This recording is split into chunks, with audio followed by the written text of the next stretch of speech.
Why do some people accomplish so much more in their personal and professional lives than others? This question has occupied some of the very best minds throughout human history. More than 2,300 years ago, Aristotle wrote that the ultimate aim of human life is to be happy. He said that the great question that each of us must answer is, how shall we live in order to be happy? Your ability to ask and answer that question correctly for yourself, and then to follow where your answer leads you, will largely determine whether you achieve your own happiness and how soon. Begin with your own personal definition. How do you define success? If you could wave a magic wand and make your life perfect in every way, what would it look like? Describe your ideal life. If your business, work, and career were ideal in every way, what would they look like? What would you be doing? What sort of a company would you work for? What position would you have? How much money would you earn? What kind of people would you work with, and especially, what would you need to do more or less of to create your perfect career? If your family life were perfect in every way, what would it look like? Where would you live, and how would you be living? What kind of a lifestyle would you have? What sort of things would you want to have and do with the members of your family? If you had no limitations, and you could wave a magic wand, in what ways would you change your family life today? If your health were perfect, how would you describe it? How would you feel? How much would you weigh? How would your levels of health and fitness be different from what they are today? Most of all, what steps could you take immediately to begin moving toward your ideal levels of health and energy? If your financial situation were ideal, how much would you have in the bank? How much would you be earning each month and each year from your investments? If you had enough money so that you never had to worry about finances again, how much would that be? And what steps could you take starting today to create your ideal financial life? Do your own thing. A popular definition of success is being able to live your life in your own way, doing only those things that you want to do, with the people who you choose in the situations you desire.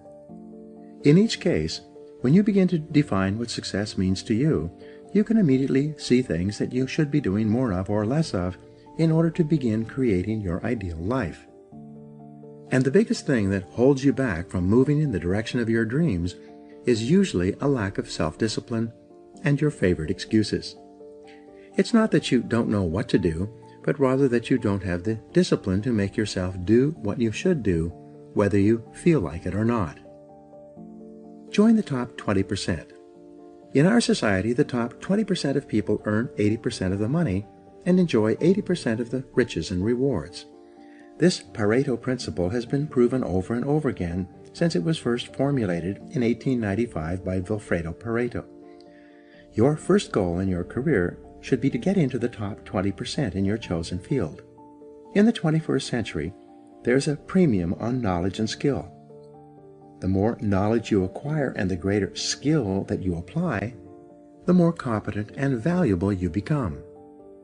As you get better at what you do, your income earning ability increases like compound interest.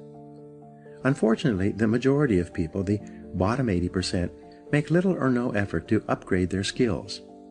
Most people, according to Jeffrey Colvin's 2009 book, Talent is Overrated, learn their jobs in the first year of their employment, and then they never get any better. It is only the top people in every field who are committed to continuous improvement.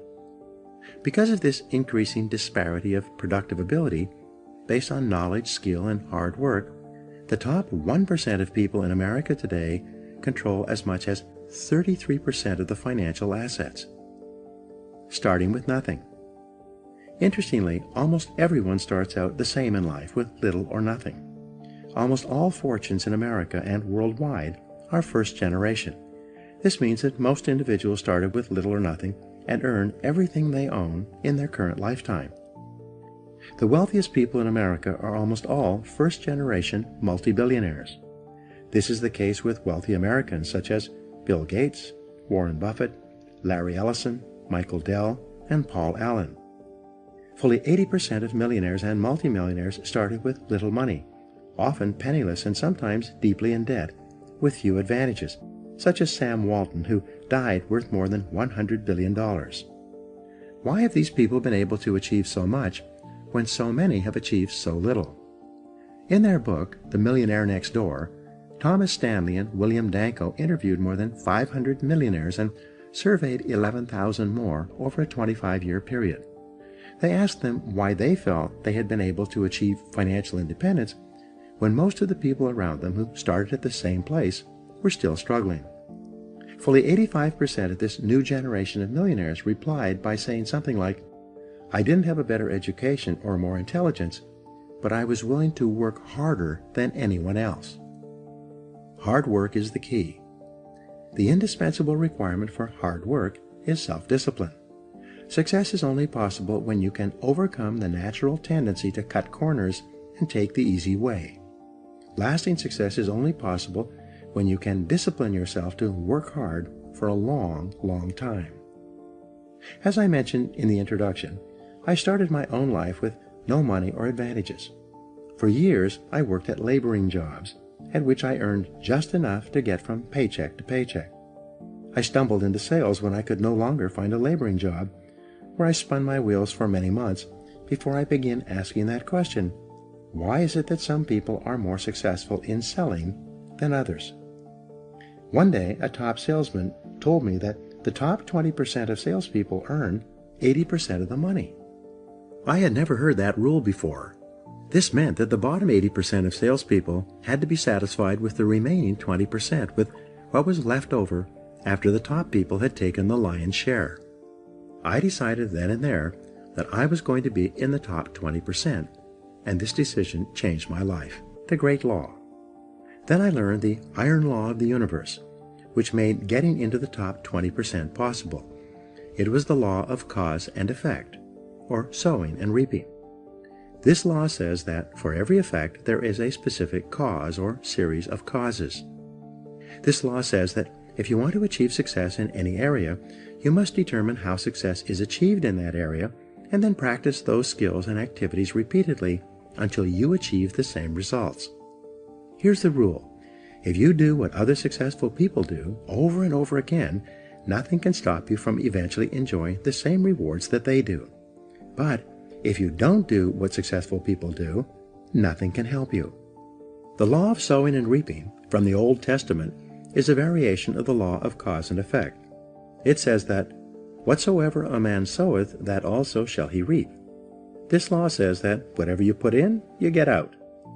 It also says that whatever you are reaping today is a result of what you have sown in the past. So if you're not happy with your current crop, it's up to you starting today to plant a new crop, to begin doing more of those things that lead to success, and to stop engaging in those activities that lead nowhere. Success is predictable. Success is not an accident. Sadly, failure is not an accident either. You succeed when you do what other successful people do over and over until these behaviors become a habit. Likewise, you fail if you don't do what successful people do. In either case, nature is neutral. Nature does not take sides. Nature doesn't care. What happens to you is simply a matter of law, the law of cause and effect. You can look at yourself as a machine with a default mechanism. Your default mechanism is the almost irresistible attraction of the expediency factor and the path of least resistance that I described in the introduction. In the absence of self-discipline, your default mechanism goes off automatically. This is the main cause of underachievement and the failure to realize your true potential. When you are not working deliberately, consciously, and continuously to do, be, and have those things that constitute success for you, your default mechanism is at work. You end up doing those fun, easy, and low-value things in the short term that lead to frustration, financial worries, and failure in the long term. The great oil man, H.L. Hunt, who was at one time the richest self-made billionaire in the world, was once asked by a television journalist for his secrets of success. He replied there are only 3 requirements for success. First, decide exactly what it is you want in life.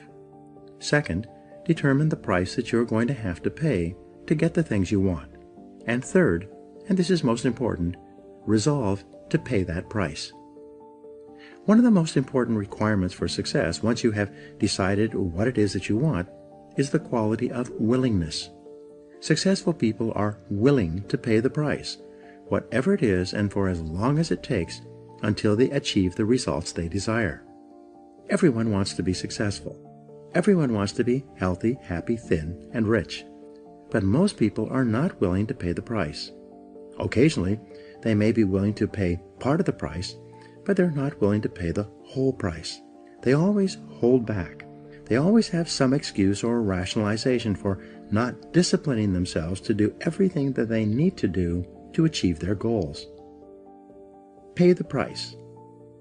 How can you tell when you have paid the full price of success? It's simple. Look around you. There it is. You can always tell how much of the price of success you have paid by looking at your current lifestyle and your bank account.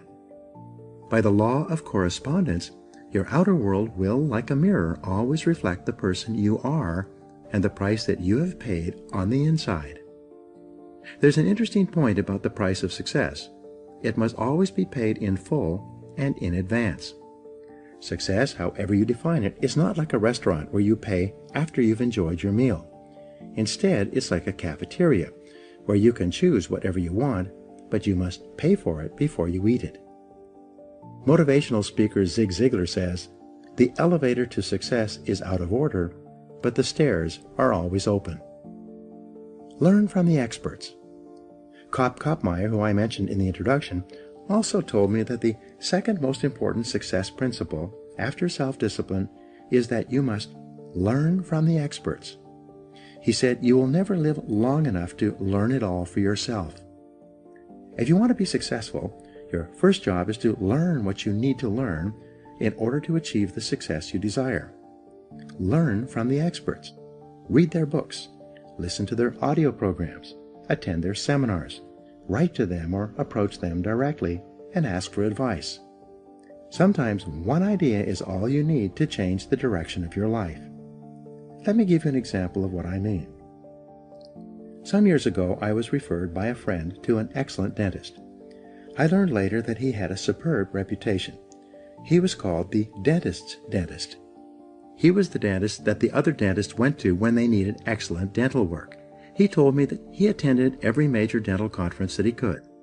When he was there, he attended every session, listening to dentists from all over the country and all over the world discuss the latest breakthroughs in dental technology. One week, at great sacrifice in time and money, he attended an international dental conference in Hong Kong.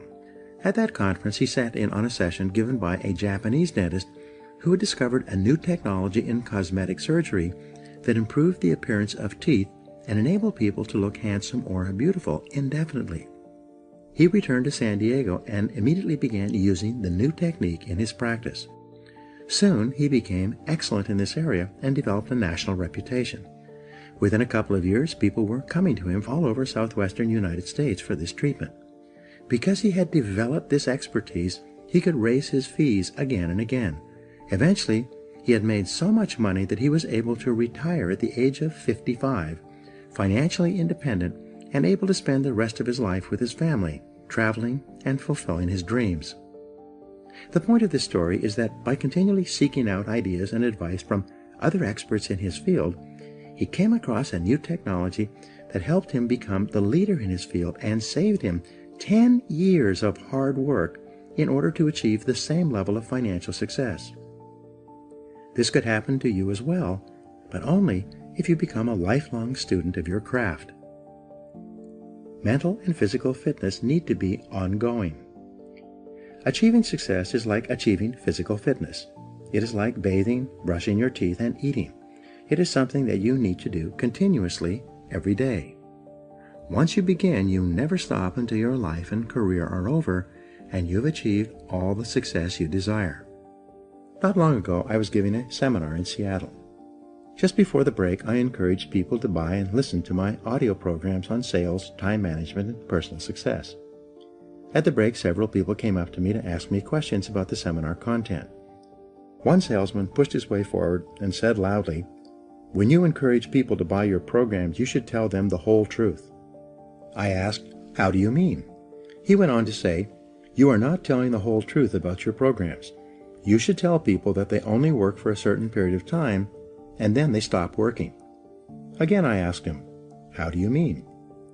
He said, "Well, I came to your seminar about 5 years ago, and I was completely convinced by your presentation. I bought all your programs and began listening to them. I read every day in sales, and you were right. Over the next 3 years, I tripled my income and became the top seller in my company. But then, my income flattened out and has not increased at all over the last 2 years. The fact is that your materials stop working after a certain point." I then asked him in front of all these other people, "What happened to you 2 years ago when your income flattened out and stopped increasing?" He searched his memory, thought for a while, and said, "Well, I was selling so much that I was hired away by another company. Ever since I started my new job, my income has remained flat." I asked him, "What did you do differently in your new job in comparison with your previous job?" He started to answer, and then he stopped. A shocked look came over his face. Finally, he replied, "Oh my gosh, I stopped doing it. When I changed jobs, I stopped reading in sales. I stopped listening to audio programs. I stopped attending seminars. I stopped doing it."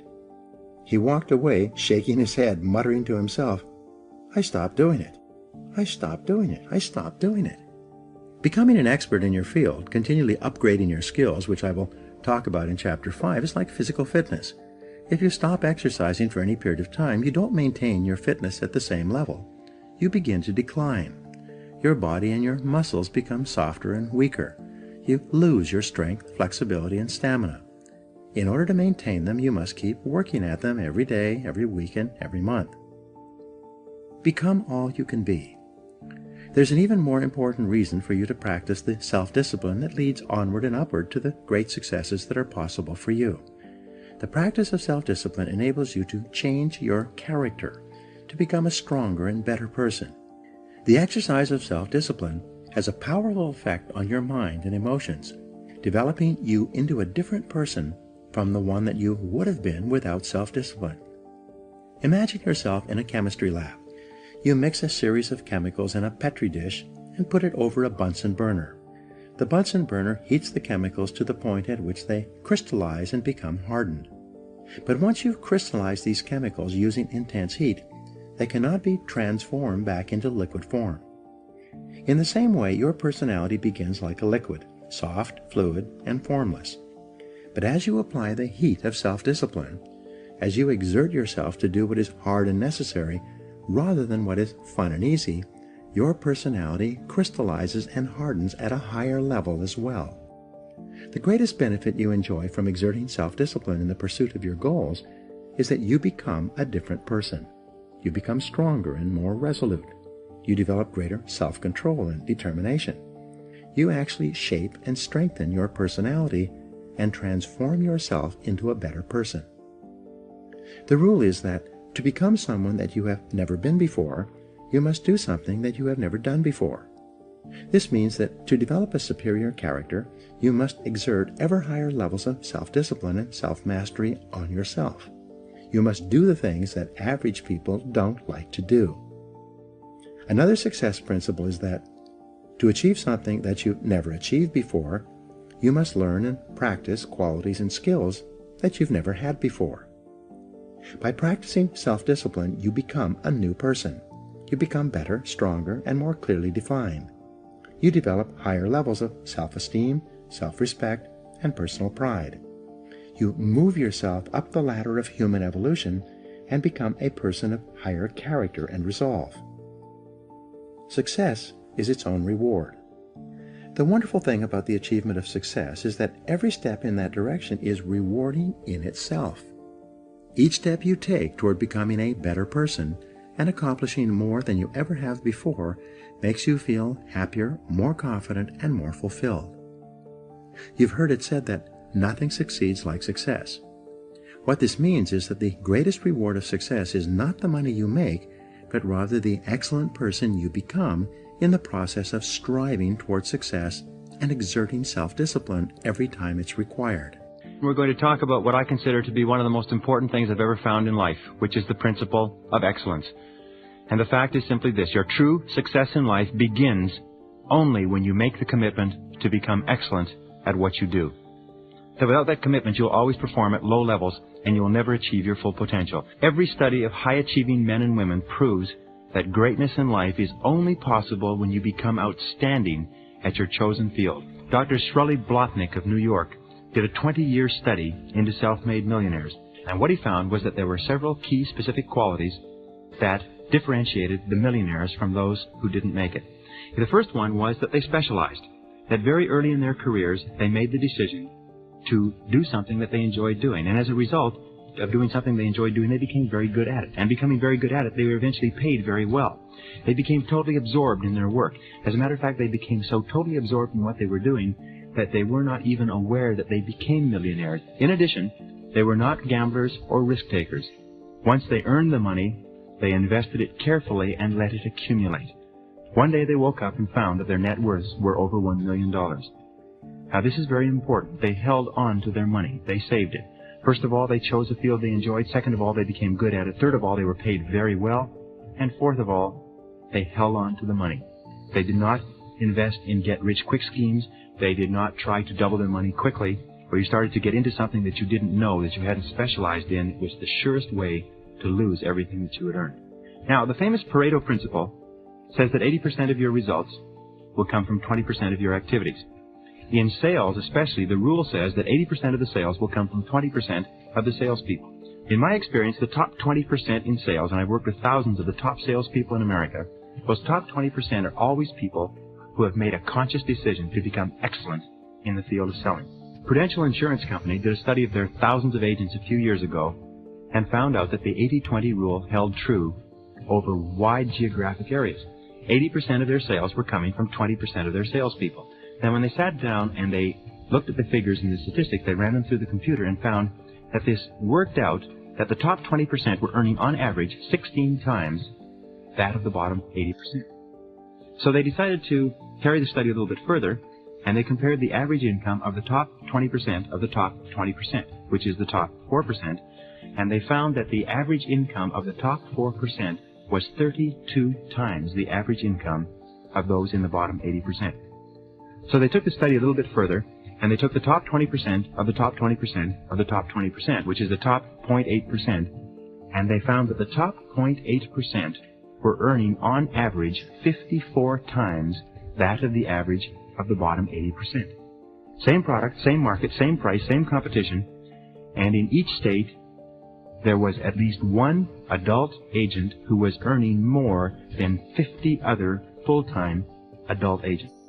In every case, the top people had made a decision a long time ago to be the best. Were the people in the top 20% 16 times better than the people in the bottom 80%? Were they 16 times faster, 16 times more experienced? Did they work 16 times harder? What about people in the top 4%? Were they 32 times smarter? Did they work 32 times harder? No.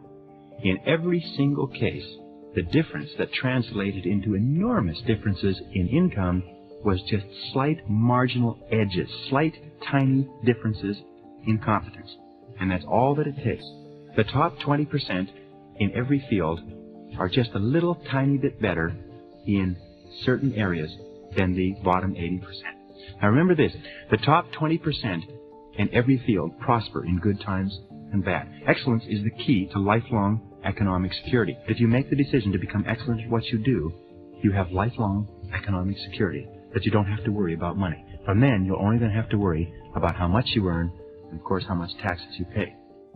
Remember, instead of trying to be hundreds of % better in one area, concentrate on just being 1 or 2% better in hundreds of areas. This is the key to excellence. This is the key to high achievement. Now, the same principles of excellence hold true for companies as for individuals. A perfect example is IBM.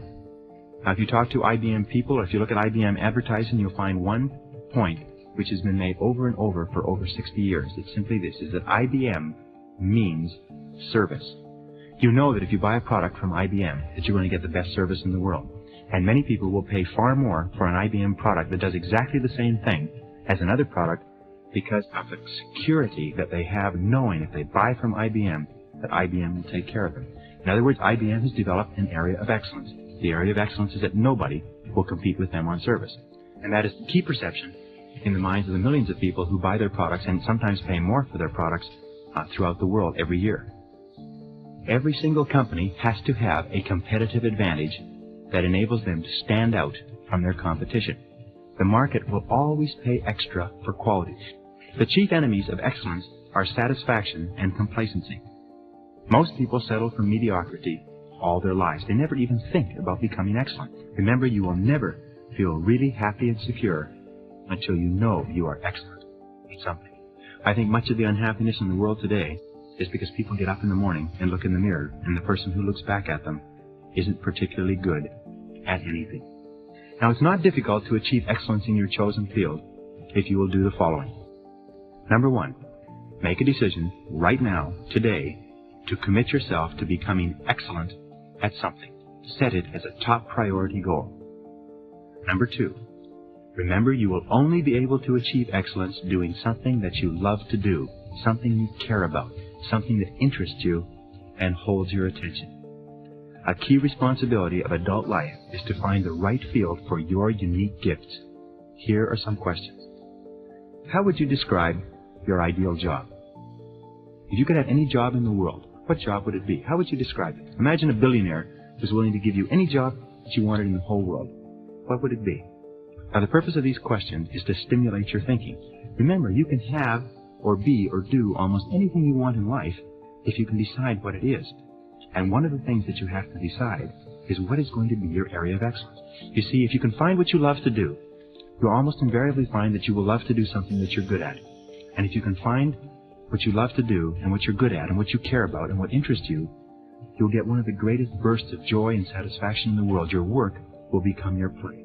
Your choice of the right job for you is one of life's critical decisions. But until you find the work you are meant to do, you'll never be happy, you'll never be satisfied, you'll never be really successful. Remember, you are put on this earth to do something remarkable, something unique. God does not play dice with the human race. Nobody on this earth is extra or redundant for any reason. You're here for a specific purpose, and you're here to find your area of excellence and to throw your whole heart into it and to become very, very good. And it's in doing that that you will make your great contribution on this earth. Number three, once you've chosen your field, spend 1 hour per day in study to become better. This is so simple that it's devastating, but it's all you need to do. 1 hour per day in any field will put you in the top 5% in 2 to 3 years. I've made this claim in other places. I've told salespeople that if they will spend 1 hour every morning reading and studying in sales, and if they will listen to tapes on sales in their car when they're driving around, that they will double their income in 90 days. And I've had people come back to me and say that very simple system of reading 30 to 60 minutes each morning, listening to tapes in their car, has enabled them not to double, but to triple their income, and not in 90 days, but in 30 days. Because most people don't read. Most people don't learn. When you begin to read and learn and become excellent in your field, you begin to move out of the pack very, very rapidly. Remember, every excellent performance reinforces your self-esteem. It improves your self-image, it builds your self-confidence, and improves your performance in every other area. Every single time you do something in an excellent way, it makes you feel great about yourself. But if you only do things in an average way, you don't get anything. You don't get any feeling of satisfaction. You don't get any burst of enthusiasm. You don't get any extra self-esteem. So always go the extra distance. Always do that little bit more that makes the job perfect. And it's completing that job perfectly that gives you that wonderful feeling of competence and mastery. When you begin moving toward excellence, you will find that there's very little real competition. Remember, the people in the top 20% aren't competing with the people in the bottom 80%. They're only competing with the people in the top 20%, and they're competing for degrees of excellence. Remember the 3 keys to excellence. Number 1 is know what you're doing. Take the time, learn, study, research, ask questions. Learn everything there is to know about your chosen field. Number 2 is believe in what you're doing. You can never become excellent doing something unless you really believe that you're making a difference, unless you really believe that your product or your service or your efforts are really important in the world. And number 3, love what you're doing. And this is the key. Listen to your intuition. Listen to your gut feeling. What is it that you really love to do? And don't make any excuses. I spoke to an executive from a major manufacturing company who was telling me about a salesman that they had brought on staff 6 months ago. The salesman had no experience in the industry, but within 6 months he was the top salesman in the country. And they asked him why it was that he was able to start with no experience or background in the industry and become the top in just 6 months? And he said, well, I don't know really. He said, but there's one thing that I do every day that I think has helped me.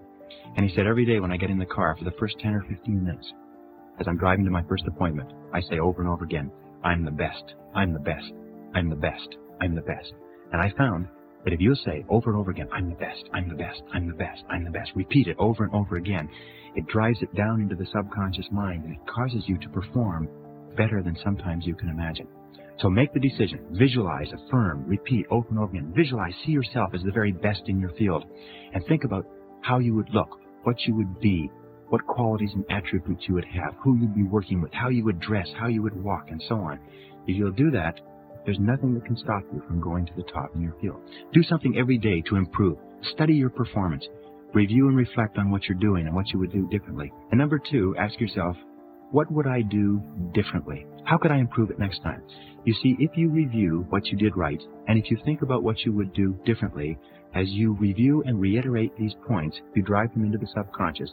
They go into your programming so that the next time you're in the identical situation, your subconscious mind, looking out through your eyes, will say, I've been here before, and here's the right things to do. The big mistake, and the biggest mistake that you can possibly make, is to review what you did wrong. Because if you review what you did wrong, inevitably you will program that into the subconscious mind, and in the next similar situation, you will repeat the wrong performance. So always think about what you did right. Always think about how you would improve. And here's the key to peak performance.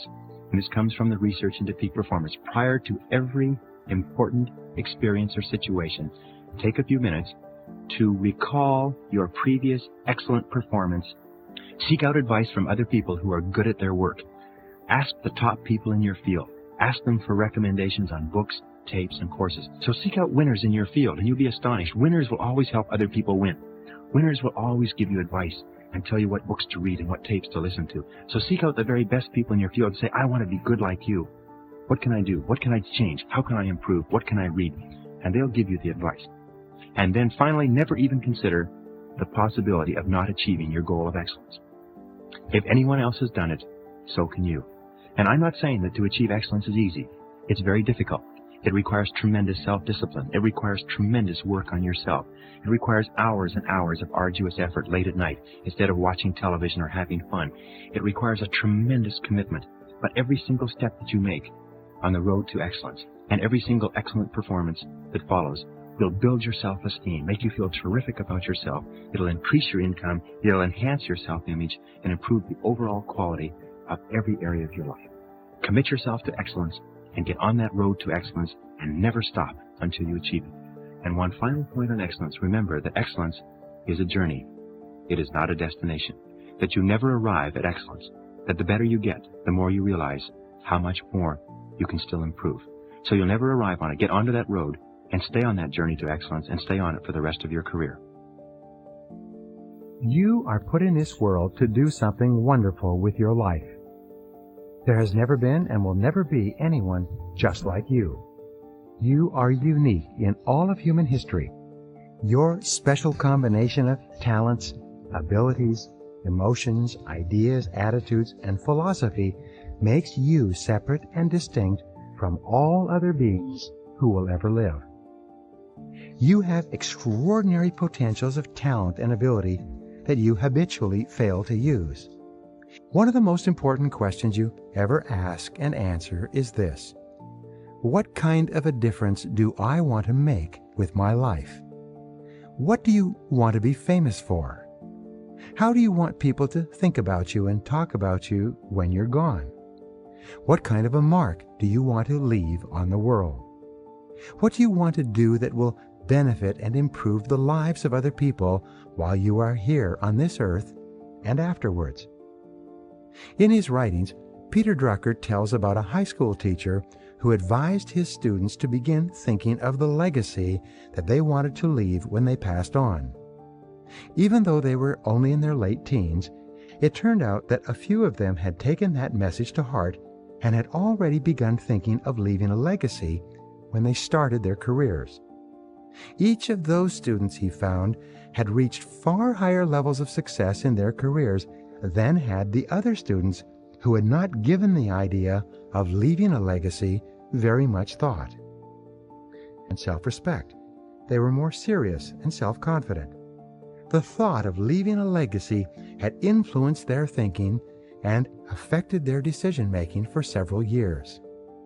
What kind of a legacy do you want to leave? Stephen Covey, in his best-selling book, The 7 Habits of Highly Effective People, says that the 4 great goals of life are to live, to love, to learn, and to leave a legacy. It seems that most of the great men and women of history have given a good deal of thought to the contribution they wanted to make to their society while they were alive and after they were dead. Peter Daniels, an Australian businessman, read more than 500 biographies and autobiographies of famous men and women. He found that these men and women all had one thing in common. He called it a sense of destiny. Throughout history, men and women who have left a real mark on their societies have believed that their lives had a special meaning. They believed that they were put on this earth to do some great thing that would benefit mankind. When I was a young man, I traveled by Land Rover through Africa and worked with Dr. Albert Schweitzer at his village of Lambaréné in Gabon. Schweitzer was one of the greatest humanitarians in human history, and his story is worth remembering. When he was 30 years old in the late 1800s, he was the top Bach organist in Europe. He was the equivalent of a musical superstar today. He played in the great concert halls in the great capital cities of Europe. He was highly respected and extremely successful. And yet, at the age of 30, he began thinking about making a greater difference with his life. At that time, at the end of the 19th century, Africa was just opening up. There were many stories in the newspapers and magazines describing the sufferings and privations of the native peoples throughout the continent. He decided that he wanted to go to Africa and work with the natives. Albert Schweitzer decided to become a medical missionary. To that end, he went back to school and devoted 8 years of his life to earning a degree in tropical medicine. He played concerts on the side to raise money. At the age of 38, he loaded his medical supplies on a ship and sailed to Africa. He transferred his supplies to a small boat and traveled up the Uguay River to a thatched village called Lambaréné. There, he set up his tent and began his work. By the time he died, 53 years later, at the age of 91, his village hospital had grown to a population of 1,500 people, with 40 medical doctors and specialists drawn from all over the world. Within 10 years of his death, there were more hospitals in the world named after him than after any other person in history. He left a legacy that will last 100 years and perhaps forever. In leaving a legacy and making a difference with your life in your community, begin with your values. These may be spiritual values, economic values, social values, personal values, human values, or any values at all that you consider to be important and relevant to the human condition. Many people contribute their time and money to their churches and to their spiritual activities. Others are committed to making a difference politically or economically. Many men and women are committed to improving educational opportunities for children or to teaching literacy to adults. Some people are committed to the environment and others to population control. The one factor that these people all have in common seems to be passion. People who make a significant difference in their worlds all seem to have a great passion for what they are doing and for what they espouse. They're often willing to suffer tremendous privation and make incredible sacrifices to promote their ideals. They believe deeply in the rightness and goodness of what they stand for, and they're willing to go great distances to promote their causes. Herodotus, the Roman philosopher, once wrote, "All of life is action and passion. Not to be involved with the actions and passions of your time is to run the risk of having not really lived at all." Viktor Frankl, the founder of logotherapy and the author of the book Man's Search for Meaning, survived the Nazi death camps of World War II. During this time, he had a profound revelation. He found that the strongest driving force in the human psyche is the need for meaning and purpose. It was an intense desire to be committed to something bigger than the individual himself or herself. Viktor Frankl concluded that each person needs to be able to commit himself or herself to a cause that is greater than he or she is. Each of us needs to be dedicated to something that helps and benefits the lives of other people in some way. Each of us needs to be able to rise above ourselves, to get out of ourselves, and to put our hearts into doing something that makes a difference in the world and in the lives of others. So what is your vision of a perfect world? If the world were ideal in an area of great concern to you, what would it look like? Imagine that you could wave a magic wand and bring about the perfect situation, whatever it would be. What would it look like? When I work with nonprofit organizations around the country, we always start off with a vision statement. In this vision statement, we ask, what is our mission? We ask, if we were completely successful in achieving our mission, how would we know? What would it look like? What would happen? What goals would we have to achieve for us to be able to disband this organization and go home, content that we had been successful? Look around you in your society. There are many nonprofit organizations aimed at achieving a variety of social goals that need your help. Don't make the mistake of the average person who puts off getting involved until he or she has lots of money. Instead, invest your personal time and energy until you are in a position to invest your money in the organizations you believe in. Give of your time and emotion in a cause that you consider important today. Make this practice of contributing a regular part of your life. What are your goals for the type and level of contribution that you want to make to your society? If you had an unlimited amount of money, what would you want to do or achieve with that money in terms of improving your society or your community? And how would you measure your success? John D. Rockefeller, who became the richest man in the world at his time, started as a clerk at $3.75 per week. Even at that small salary, he gave as much as 50% of his salary to his church every week to contribute to the betterment of others. The years passed. When he was 52 years old, he was extraordinarily wealthy, probably the richest man in the world. He was also extremely sick, and his doctors told him that he would die within a year. In his sickbed, he thought back on his early years and the pleasure he had received from contributing to his church. He resolved that he would spend his last year giving his money away. He sold half of his stock in the Standard Oil Company and turned it into cash. He then began financing worthy causes around the country. Something incredible happened. The more money he gave away, the better he felt. His health improved. His illnesses and diseases went away. He recovered completely. He went on to live to the age of 91 in excellent health. By the time he passed away, he had given away millions and millions of dollars. Meanwhile, the value of the Standard Oil stock that he had kept had increased so much that he died worth more in financial terms than he had been worth when he was on his deathbed many years before. Now identify the specific habits that you would have to have if you wanted to make a significant contribution to your society. You may want to develop the habits of self-discipline, self-denial, diligence, wisdom, foresight, patience, and humility. It's amazing how much you can get done if nobody cares who gets the credit.